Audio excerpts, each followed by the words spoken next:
Hello दोस्तों, आज हम लोग हिंदी स्वरों का वर्गीकरण पढ़ेंगे। ठीक है। तो जो हिंदी में स्वर हैं उन्हें कई आधारों पर विभाजित किया गया है, जैसे जीवा की ऊंचाई के आधार पर, जीवा के उत्थापित भाग के आधार पर, ओठ की स्थिति के आधार पर और जीवा पेशीय के तनाव के आधार पर, मात्रा के आधार पर, स्थान के आधार पर आदि। तो ये हो गया हिंदी स्वरों का विभिन्न आधारों पर विभाजन या वर्गीकरण। तो इसमें जो पहला आधार है वो है जिह्वा की ऊंचाई के आधार पर।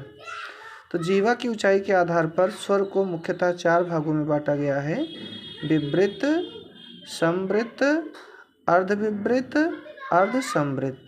ठीक है। तो विवृत का उल्टा संवृत हो जाएगा और अर्ध दोनों में जोड़ दिया जाएगा। एक बार विवृत में जोड़ दो तो अर्ध विवृत हो जाएगा और एक में संवृत में अर्ध जोड़ दो तो अर्ध संवृत हो जाएगा। तो विवृत आपका हो जाएगा दीर्घ आ हो जाएगा विवृत स्वर।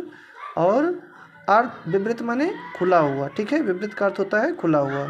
दूसरा है अर्ध विवृत।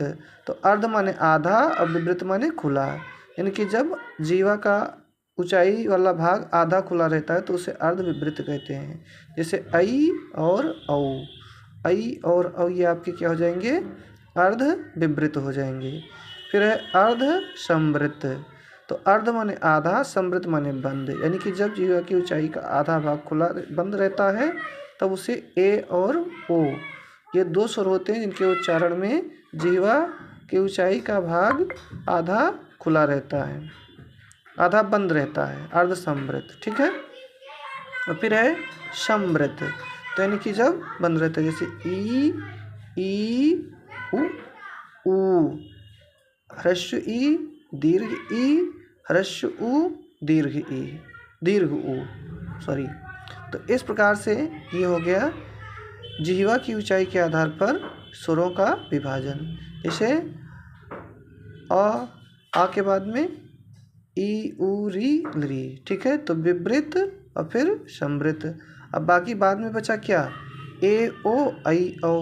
तो ए ओ संवृत हो जाएगा और ऐ ओ अर्ध विवृत हो जाएगा दोनों के साथ में, यानी कि ए ओ ऐ ओ के साथ में अर्ध विवृत और अर्ध संवृत जोड़ देना रहेगा। ठीक है।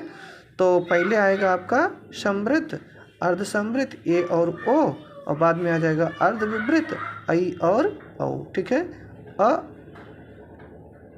ई उ, फिर ए ओ ऐ औ। धन्यवाद।